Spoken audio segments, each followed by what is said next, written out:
श्री स्वामी समर्थ। हिंदू धर्मात एकादशी व्रताचे विशेष महत्त्व आहे। एकादशी व्रत भगवान विष्णूंचा कृपा आशीर्वाद प्राप्ती हेतू केले जाते। एकादशीला भगवान विष्णूंचे पूजन व उपवास केल्याने सर्व मनोकामना पूर्ण होतात। तसेच एकादशी व्रत करणाऱ्याला विष्णूंची अपार कृपा प्राप्ती होते। वर्षभरात येणाऱ्या प्रत्येक एकादशीला वेगवेगळे नाव आणि महत्त्व आहे। आपण जर संतान सुखापासून वंचित असाल तर संतान सुखाची प्राप्ती व्हावी यासाठी पुत्रदा एकादशीचे व्रत अवश्य करावे। पुत्रदा एकादशी वर्षातून दोनदा येतात, एकदा श्रावण महिन्यात आणि पौष महिन्यात। पुत्रदा एकादशीला जो व्यक्ती व्रताचरण करून विष्णूंचे पूजन करतो त्यांना सुंदर आणि स्वस्त अशा पुत्राची प्राप्ती होते। याशिवाय जो व्यक्ती ऐश्वर्य, संतती, स्वर्ग, मोक्ष सर्व काही मिळवण्यासाठी हे व्रत करेल त्याच्या सर्व मनोकामना पूर्ण होण्यासाठी भगवान विष्णूंचा कृपा आशीर्वाद प्राप्त होईल। चला तर मग अधिक माहिती जाणून घेऊया। बाळकृष्णाच्या मूर्तीवर अभिषेक करताना संतान गोपाळ मंत्र, संतान गोपाळ स्तोत्र यांचा उपयोग करावा। बाळकृष्णाच्या मूर्तीवर 16 वेळा पुरुषसूक्त म्हणून अभिषेक करावा। हा अभिषेक प्रत्येक एकादशीला करावा। मात्र ज्यांना संतान सुख प्राप्ती करून घ्यायची आहे त्यांनी हा अभिषेक पुत्रदा एकादशीपासून सुरू करून अखंडपणे 41 दिवसांपर्यंत केल्यास शीघ्र फलदायी ठरतो। प्रत्येक एकादशीचं व्रत करून बाळकृष्णाच्या मूर्तीवर अभिषेक पूजा केल्यास संतान प्राप्ती तर होतेच होते।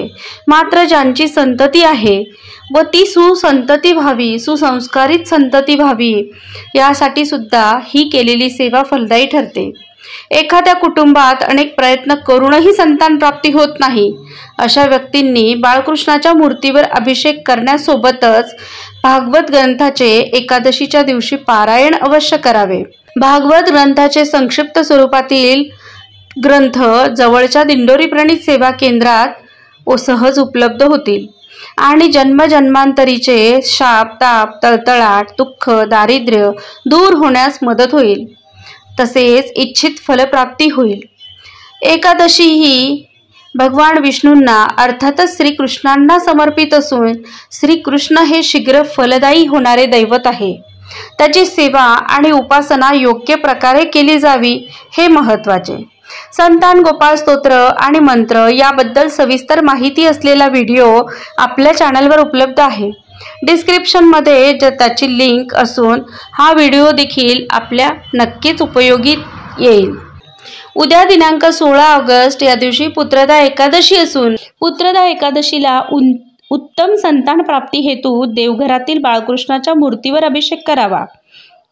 अभिषेकासाठी पुरुष सूक्त, संतान गोपाळ स्तोत्र मंत्र याचा समावेश असावा। बाळकृष्णाला पिवळी फुले, पिवळे चंदन व तुळशीपत्र अर्पण करावे।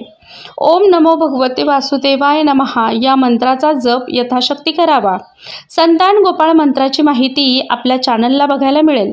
डिस्क्रिप्शन बॉक्समध्ये याची लिंक टाकली आहे ज्यात भगवान विष्णूंचे पूजन केव्हा, कधी व कसे करावे याची सविस्तर माहिती देखील आहे। व्हिडिओ आवडल्यास लाईक आणि शेअर करा। चॅनलला सबस्क्राईब करायला विसरू नका। धन्यवाद। श्री स्वामी समर्थ।